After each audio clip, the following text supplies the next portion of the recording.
book itself isn't revolving around romance, but there is a passage or a chapter that's called On Child and Marriage, which I thought was kind of obviously dealing within that realm of relationships and love. If you think they're necessarily connected, but you know, some people would say like, yo, like marriage is more of a business than a process or the end result of love. You know? So depending on your But Friedrich Nietzsche, it has a very interesting perspective on it. That, even though I don't necessarily agree with everything he says, I thought I'd share. Yeah, appreciate that. Thank you. So this is on child and marriage. I have a question for you alone, my brother, my sister. Like a plumb bob, I cast this question into your soul in order to know how deep it is. You are young and you wish for a child and marriage for yourself, but I ask you, are you a person who has the right to wish for a child? Are you the victor, the self-conqueror, the master of your senses, the ruler of your virtues? Thus I ask you, or do the animal and neediness speak out of you in a wish, or loneliness, or discord with yourself? I want your victory and your freedom to long for a child. You should build living monuments to your victory and your liberation. You should build over yourself and beyond yourself, but first I want you to build yourself square in body and soul. You should not only reproduce but surproduce. May the garden of your marriage help you to that. You should create a higher body, a first movement, a wheel rolling out of itself, a creator you should create. Marriage, that is what I call the will by two for creating the one who is more than those who created it. Respect for one another I call marriage, and respect for the one who wills such a willing. Let this be the meaning and the truth of your marriage, but that which the far too many call marriage, the superfluous ones, or what do I call that? Poverty of the soul by two, filth of the soul by two, pitiful contentment by two. Marriage they call this, and they say their marriage are made in heaven. What do I know? I don't like that heaven. It's a superfluous, and I don't like these animals that are tangled in the heavenly net. So I'm gonna cut to the next part because he starts kind of I get a bit too subjective. Worthy this man seemed to me, and ripe for the meaning of the earth, but when I saw his spouse, the earth seemed to me a house for the senseless. Indeed, I wish the earth would quake in convulsions whenever a saint and a goose mate. This one went forth like a hero seeking truths, and finding he bagged himself a little dressed up lie, he calls it his marriage. That one who was socially reserved and a choosy chooser, but all at once he ruined his company once and for all, he calls it his marriage. That one who sought a maid with the virtues of an angel, but all at once he became the maid of a woman, and now even he has to turn himself into an angel. Cautious I found all buyers, and all of them have cunning eyes, but even the cunning man or the cunning wife still buys their spouse in a poke. Many brief follies, that is what you call love, and your marriage makes the end of many brief follies as one long stupidity. Your love of woman and woman's love of man, if only if it were compassion for suffering and for disguised gods, but mostly it is two animals discovering each other. So, it's he's the reason I like him is because he makes me think, and even if I don't agree with what he's saying, a lot of time I'm like, I don't agree with that. That's not my sentiments. That's not my values. But even if I don't agree, there is a part of me that I guess does agree with the way he poses things, and I think it is philosophy. So I guess he's really sort of delving into the psyche of some fundamental things like what we look for in a spouse. You know, we were saying earlier, like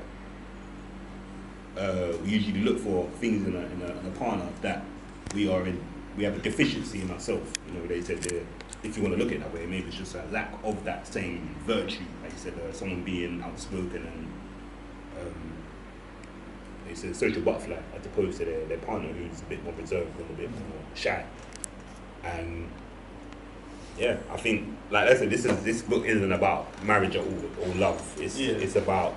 I like the part where it talks about, like, you know, you want this, but are you worthy of that thing that you're asking for? It's this also that as well, the idea that it's something that is fundamentally our birthright to have access to another human being.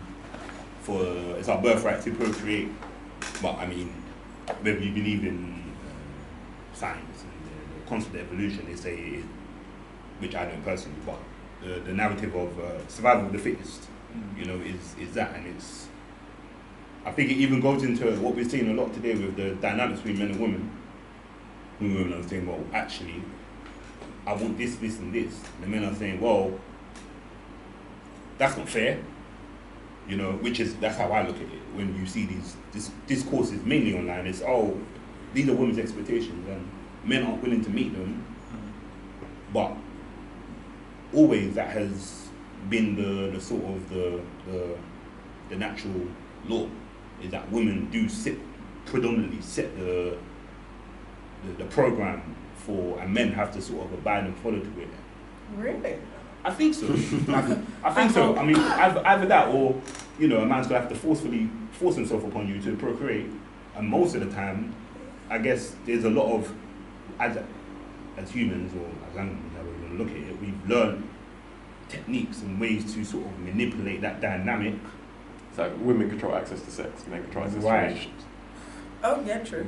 That I agree with. Right. But women do control access to sex. Right. Yeah, but then. And that would be a child being born. So every child that this is a hot take, but I feel like when children are born and women are like either get rid of them or like, oh, this man he wasn't up to the task. Well, it's how did he get that far? Like, how did he manage to get you pregnant? Like, is the query I would have. I wouldn't say it personally to them at this point, because it's like I know it's just going to turn into a whole debacle. Maybe I'm being controversial because consider I'm in a group of men, but I feel like men underestimate their power in the situation. I feel like they try to overplay women's role in the setup. Yeah, I agree. Women control sex, men control relationships, but I think the societal pressure and the cultural pressure for women to marry, to have kids, to do all these kind of things that make you acceptable as a woman, I think that pressure is so heavy on us that you guys don't have to do much to kind of manipulate. Manipulate is probably the wrong word, but to kind of get things to go in your direction. But so you're talking about, for a casual encounter, you think the things are set up in favour of men? What do you mean, like just casual sex? Yeah. No, I do. Actually, I do. I think there's a problem. There's a reason why men keep. It's a common thing, I guess, that the internet keeps talking about, that, oh, men should just be more honest with what they want. Men generally, if you meet a man on a night out, he's not going to tell you, I just want casual sex. He's going to say, oh, he's going to sell you dreams of, let's do this, and oh, I can see I'm introduced you to my mum. I've never talked about it to my friends. And I'm pretty bold, so I just... No, but ultimately it's going to be your call when and if it happens. I agree, but I think women are smart, but I just think that this is one area in which I think men understand their power in terms of manipulation, to kind of say the right thing.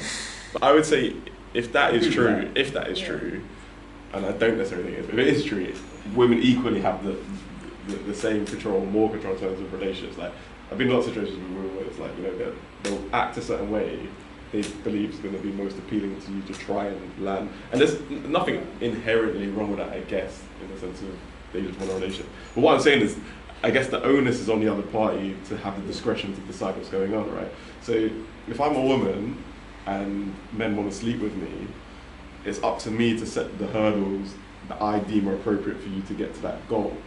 And if my hurdles are only buy me a drink, then that's my hurdle. But if my hurdle is you got to take me on 10 dates and I've got to meet your parents and you got to marry me or whatever, then... But just logically, to get to sex is short term. To get to a relationship is long term. No. That's defined by the person. What? Not That's defined by the necessarily. person. Like literally, like you can say, like, I'm not saying for every woman. Sorry. I'll say to get to sex is short term. I'm curious, because I actually agree with her, but what do you think? The black woman that I know, bro, it's harder to date them than it's harder to have sex with them than to date them. I can cope with bare girls, respectfully, that I know, but in order to actually have sex with them, to actually get like into the bedroom and to have a continuous intimate relationship, that takes work. But continuous being an operative word, I feel like it doesn't. I'm speaking generally. I'm not speaking from my experience. But, I mean, casual sex though, but casual sex is rubbish though. Like, I don't like even once like we're talking about sex, like actual like good sex, like makes you want to come back sex. No, it's not. Yeah, it is. But No, it's sex. I mean, just literally black There's and white. difference. Just Yeah, black and white. literally Just the Not about dynamic clothes. of entering the. courted with more black girls. So I've had relationships with more black girls than I've had sex with black women. Yeah, what I was. So I definitely disagree. But is Like, that you know, based on who you are? Are you not somebody like? I feel like that's very personal to your experience. I'm just speaking generally. But no, in fact, I feel like most of my friends, most of my friends, they found it easier to actually date black women. Like most of my friends have all been in relationships. Are they Christians? They have this like. I feel like there's other factors. Because he brought up the good point, which I agree with. Like, women control access to sex, and men controls the relationship, right? So, like, what she's saying is that in the long term, we actually end up having more or less the power, because eventually, when we get to sex, right, like, it may not turn into a relationship, but it's really on us, really, whether or not we pursue a relationship or not.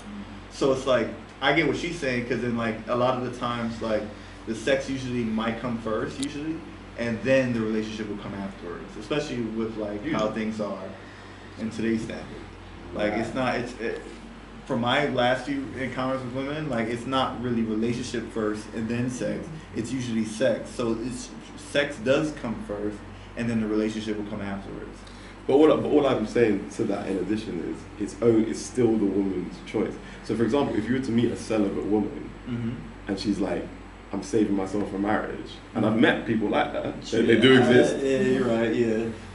Then she's saving herself for marriage. It's only because we live in a world where, you know, people are more free and easy, and I'm not trying to judge it either way, but it's because we live in that world where it's so normal that the idea of being a celibate person or making people wait seems wild and crazy just because it's rare, but it's a choice. Yeah. But in this modern day, it is a lot more rare for a woman who's choosing to be celibate to get into a relationship. I feel like it's a lot easier to. I don't know about that. I don't know about that. No. I don't know about that. I'm talking about men over. I feel like let's about be real. that. More men are having sex and more men are not having sex. Like not. No, you. No. Listen, that's not